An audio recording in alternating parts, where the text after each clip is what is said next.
C'est pas possible. Paul dit, il faut passer par des épreuves, des moments difficiles. Parce que tu commences à devenir mature. Tu ne peux pas devenir costaud comme ça, frère. Tu dois faire du sport. Et le sport, c'est l'opposition. Tes muscles grandissent quand il y a l'opposition. Pas en mangeant des kebabs. Sauce algérienne avec bouillon. Alléluia. Alléluia.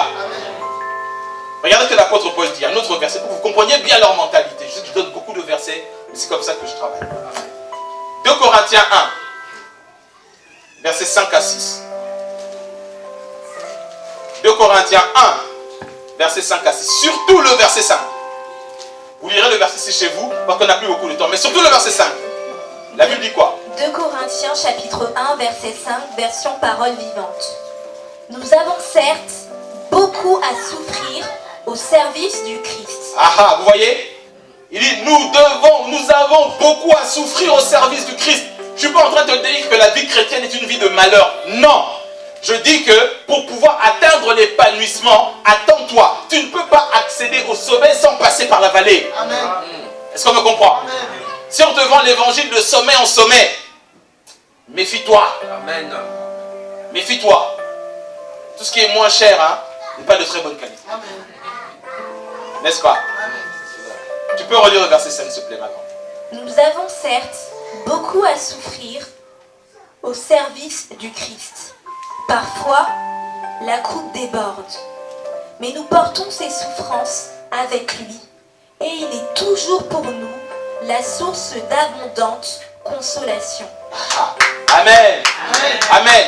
Je te garantis aujourd'hui, quelles que soient les souffrances, les larmes que tu vois, Christ est pour toi une source abondante de consolation.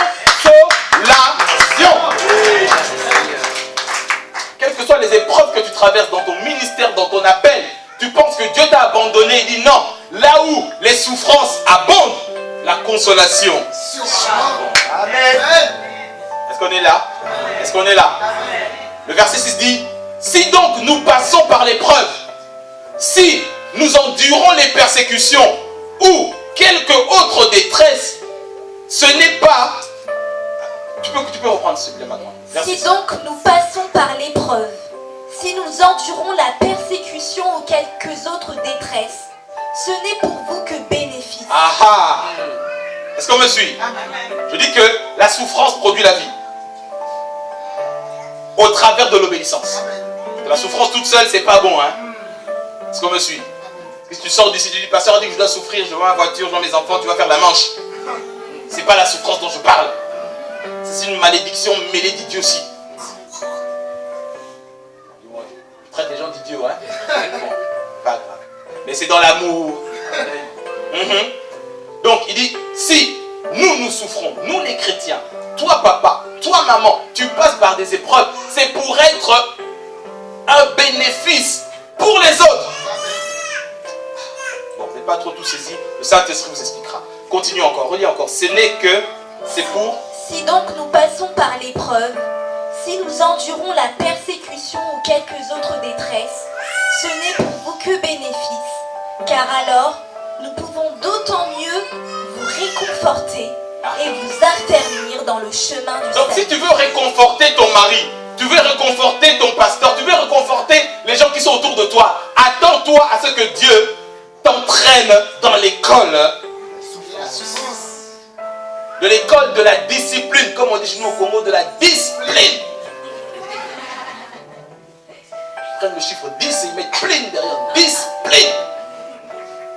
Parce que la chair doit être façonnée, brisée. C'est comme ça que tu deviens une source de bénédiction pour les autres. Dieu a appelé Abraham, il dit, je vais te bénir et tu seras une source de bénédiction. Il dit, bon, 25 ans d'école. Il n'y a pas de low cost dans le royaume de Dieu. Est-ce qu'on est ensemble, CD? Amen. Est-ce qu'on est ensemble, lumière? Alléluia. Amen. Ok, pour finir. Je vais prendre avec toi pour que tu comprennes un petit peu l'état d'esprit de la pensée de l'apôtre Paul. Personnage que j'étudie beaucoup après Jésus-Christ. Si je le vois dans la rue, je vais le reconnaître. Alléluia. Regardez ce que l'apôtre Paul dit. Je vais prendre 2 passages pour bien expliquer sa pensée. 2 Timothée, chapitre 2, verset 3. J'enseigne beaucoup sur l'épître de Timothée parce que le deuxième épître de Timothée, c'est quand Timothée passe par des moments difficiles. Un jeune pasteur qui avait une méga church qui a abandonné. Est-ce qu'on me suit? Et regardez les conseils que l'apôtre Paul lui donne. 2 Timothée chapitre 2 verset 3, version parole vivante. Sache endurer la fatigue. Ne recule pas devant la peine. Tel un vrai soldat de Jésus-Christ. Prends comme moi ta part de souffrance. Relis bien, relis bien, relis bien. Je crois qu'ils n'ont pas tout suivi. Tout le monde a trouvé? Amen. Tout le monde a trouvé? C'est la version parole vivante. Mais c'est le même esprit. Verset 3. Version parole vivante. Sache endurer la fatigue. Ne recule pas devant la peine. Tel un vrai soldat de Jésus-Christ. Prends comme moi ta part de souffrance. Pas d'amen, hein? Est-ce que les chrétiens sont là? Amen. Est-ce qu'il y a des chrétiens low cost ici? Il y a des chrétiens fast food? Est-ce qu'il y a des vrais soldats? Aucun soldat ne peut être formé s'il ne passe pas par les codes de la souffrance. Amen. Et dans le verset suivant, Paul dit, si on lit le verset 4, vous lirez, on n'a pas beaucoup de temps, il dit, mais si aucun soldat ne peut plaire à son maître, s'il se soucie des problèmes de la vie, tu dois emmener ton fils au sport. Les pasteurs comprennent, j'ai besoin de me relaxer un peu. Puis il y a téléfoot dimanche matin. Il faut se détendre quand même, Dieu aime la détente. On n'a pas besoin de soldats comme ça. On n'a pas besoin. Est-ce qu'on est ensemble? Alléluia. Alléluia. Moi, un des passages qui me chérit le plus, je l'ai pris dans la version parole vivante pour parler toujours de la pensée de l'apôtre Paul. Note avec moi. Philippiens 3. C'est le passage où Paul il dit, tout ce qui m'est cher, je le regarde comme de la boue, n'est-ce pas? On connaît pas ça. Mais la suite, maintenant, à partir du verset 10 et 11 de la version parole vivante. Philippiens chapitre 3 verset 10 à 11, version parole vivante. Mais croire en Christ, lui faire confiance, c'est faire plus intime connaissance avec lui. N'est-ce pas? La vie chrétienne normale, c'est être intime avec Christ. Amen. Ok, continue. Or, c'est là toute mon ambition. Ok, maintenant écoutez bien son ambition. C'est-à-dire ceux qui désirent vraiment. Dans la version ici, il met toute mon ambition. 2 points. Vas-y. Le connaître de mieux en mieux. Expérimenter la puissance émanant de sa résurrection. Là, tout le monde dit Amen, n'est-ce pas? À la puissance, fireman. L'homme là, il est loin. Hein? Bishop intergalactique. Il avance, les démons tombent. La mer rouge s'effondre. Là, tout le monde dit Amen. Paul, il dit expérimenter la puissance de la résurrection. Amen. Donc, les morts là, tu les ressuscites comme on réveille un bébé. Là, on dit waouh, il a l'onction. Mais regardez l'ambition de Paul. Il parle des choses très claires. Il dit oui, toutes ces choses-là sont bonnes. On doit aspirer à cela. Mais ça ne suffit pas. C'est comme pour avoir 2 ailes. Il faut 2 ailes pour voler. Amen, amen. Ok. Donc, le connaître de mieux en mieux. Le connaître de mieux en mieux.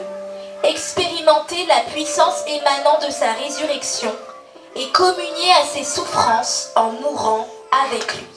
Ah ah. Oui, j'aspire à être Easy. Il dit, tu aspires à la puissance de la résurrection. Mais remarquez, Paul, il dit, je désire ces souffrances. Amen. Merci, Pasteur Max, pour ton soutien fraternel et sincère. Cordialement. Alléluia. Non, mais je parle ici de mentalité et d'état d'esprit. Alors moi, ça m'enseigne beaucoup quand le Seigneur m'a parlé de ça. Je continue à méditer sur ça. Je me suis dit, ah oui, il y a des choses qui nous manquent. Il désire cela, plus que tout. La puissance de la résurrection. Faire des miracles, mais il désire aussi communier à ses souffrances en mourant avec lui. Extraordinaire. Quand on parle de la passion du Christ, ces réalités-là, c'est ça. Si tu veux voler d'une vie chrétienne d'exploit en exploit, il a dit à Timothée, il dit, sache endurer la fatigue. Tu viens du travail. J'ai des bien-aimés de la chorale, ils viennent d'un mariage, pasteur. Ils sont là. Ils sont avec des preuves vivantes. Avec les bébés, ils sont là.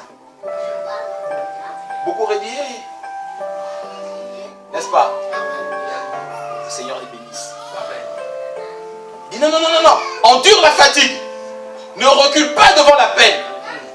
Tu dois te déplacer, tu dois faire des sacrifices. Tel un vrai soldat. Prends, comme moi. Paul donne l'exemple. Il ne suffit pas de prêcher. Il dit fais comme moi. Prends ta part des souffrances. Dis à ton voisin, prends ta part des souffrances. Prends ta part de souffrance. Alléluia. Amen. Alléluia. Amen. Alléluia. Amen. Ok, dernier verset, premier, je m'arrête là. Je vais te donner beaucoup de versets. Mais je veux vraiment que tu sois dans le même esprit que moi. Alléluia. Le pasteur Max m'a dit que je peux faire comme à la maison, donc je donne beaucoup de versets. 1 Pierre 4, parole vivante toujours. Le texte, c'est le verset 12 à 16, mais tu lis verset 12 et 13 uniquement, on va s'arrêter là. 1 Pierre chapitre 4, verset 12, version parole vivante. Mes chers amis, l'épreuve a fondu sur vous comme un feu de brousse. N'en soyez pas surpris, comme s'il vous arrivait quelque chose d'anormal. Amen. Le feu de brousse, c'est-à-dire qu'il arrive rapidement. Tu ne peux pas l'arrêter. Je sais qu'ici on voit plus trop la brousse parce qu'il y a Créteil, il y a les immeubles. Moi je suis parti faire la chasse un jour avec mon père quand j'étais adolescent. En pleine brousse, c'est-à-dire à l'est du Congo, là où il y a les parcs des animaux là. On a pris un petit porteur, on a dormi dans une cabane. On était avec des chasseurs, on est parti chasser dans la brousse. Avec le fusil, les mouches tsetse, tu mets un jean, il te pique. Véridique. Mais ils n'ont pas toute la maladie du sommeil. À l'est du Congo, c'est pas celle-là. C'est vers l'ouest, n'est-ce pas? Ok. On est parti chasser. La brousse, le monsieur qui est avec nous, l'éclaireur, il dit faites attention, vous voyez les arbres tomber là, ça c'est les crottes des lions, les lions sont là. Ok. J'étais avec mon père, mon cousin. Et à un moment on chassait, on était en train de suivre une piste, on ne comprenait pas, on n'arrivait pas à trouver les animaux. À un moment le monsieur nous regarde et dit mais il y a un problème. Mon cousin, il avait une casquette rouge vif. C'est-à-dire que tous les animaux, c'est comme si on avait un gyrophare sur nous. Tu vois, comme ça. Rouge vif. Et on marchait pendant des heures, on dit mais toi aussi. On dit ah le pasteur il prêche sur ma brousse. Pas grave, c'est l'évangile qui avance. Et on est parti. Et la brousse, il disait, dès qu'il y a un feu, c'était terminé. Parce que les herbes sèches, ça brûle très vite. Qu'est-ce qu'on comprend? On peut rapidement être encerclé. Donc, on revient sur le passage, il dit, les épreuves arrivent sur nous comme un feu de brousse, rapidement. Et remarquez le mot ici, il dit, ne soyez pas surpris comme si vous arrivait quelque chose d'anormal. En d'autres termes, tu signes un bail, tu es locataire. À la fin du mois, on t'envoie la facture. Tu dis, oh, ce sont des attaques. Seigneur, ce sont des épreuves. Non, c'est pas anormal. Tu es locataire, tu payes. Amen. Est-ce qu'on me comprend? Et donc dans la mentalité de Pierre, il dit, mais les épreuves, tu deviens chrétien, comme tu dois payer ton loyer, les épreuves arrivent. Son propre maître lui a dit, la tempête viendra, les épreuves viendront. Alléluia. Donc on est au verset 12. N'en soyez pas surpris. N'en soyez pas surpris, comme s'il vous arrivait quelque chose d'anormal.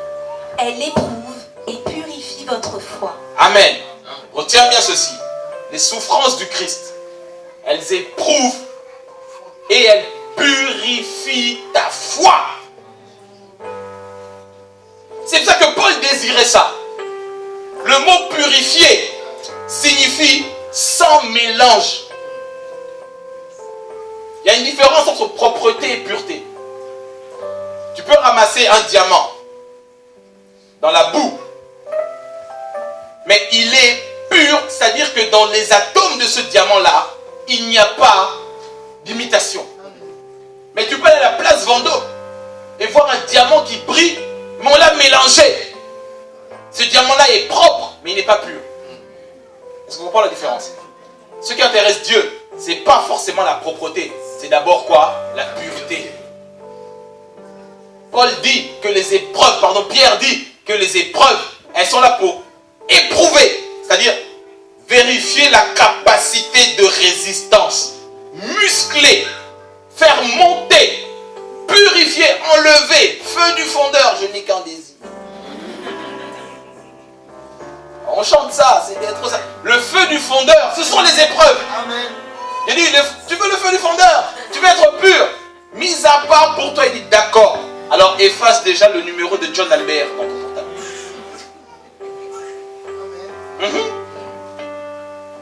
Refuse les rendez-vous avec François Frédéric. Parce qu'il est déjà occupé avec Marie-Josette.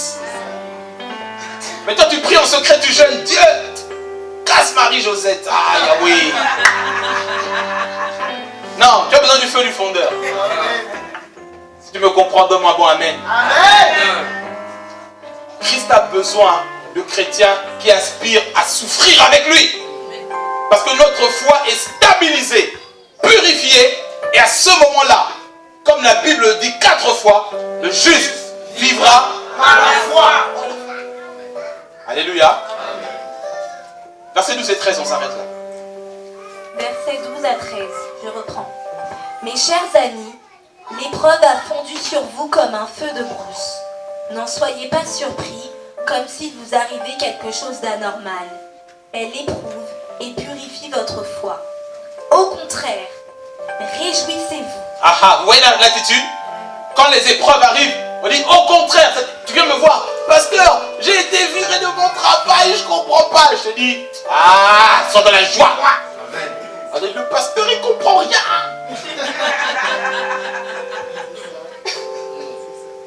On comprend l'esprit, mon frère. Amen. Je sais que tu vis dans la sainteté. Il n'y a pas de mélange dans ta vie. On te met dehors du travail. Je dis, mon Dieu a fermé cette porte parce qu'il a une porte plus grande. Amen. Mais si tu sais que tu es mi-figue, mi-raisin, chrétien, chauve-souris, alors oui, si tu pleures, on pleure ensemble parce que tu es dans des sales draps. Est-ce qu'on me comprend? Amen. Pasteur, je ne comprends pas. Jean-Yves m'a quitté. J'ai dit, amen, réjouis-toi parce que Jean-Yves est un crocodile. Et pas une brebis. Oh, le pasteur veut me bloquer. Réjouis-toi parce que Dieu te teste. Amen. Il dit que si Jean-Yves part, ah, Jean-Roger pas loin. Amen. Mais souvent, Jean-Roger est habillé bizarrement peut-être. Il marie le jaune et le vert avec des chaussettes bleues. C'est pas grave.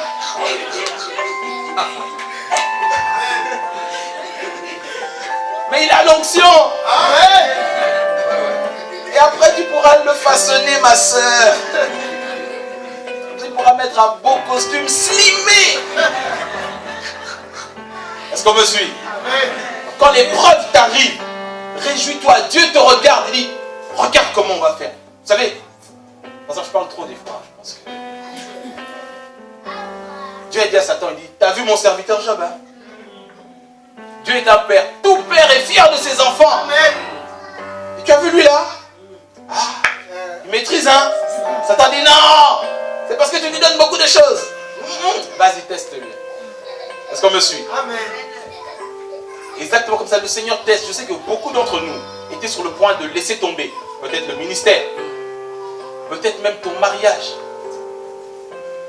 Peut-être même tes projets ou tes business. Je te dis ce soir de la part du Seigneur, réjouis-toi dans cette tempête. Amen. Parce que Dieu t'éprouve et il te regarde pour savoir s'il est fier de toi. Dans le livre des Hébreux au chapitre 11, quand on parle des héros de la foi, la Bible dit Dieu n'a pas honte d'être appelé leur Dieu. Ça veut dire qu'il éprouve de la fierté lorsqu'il te voit traverser la tempête et arriver au bon port. Amen. Je sais que Dieu n'aura plus honte d'être appelé ton Dieu. Amen. Même si le monde se moque de toi, les païens se moquent de toi, mais tu es certain que tu es droit avec Dieu, sois dans la joie. Amen. Parce que cette épreuve purifie ta foi. Si tu es béni ce soir, acclame le roi.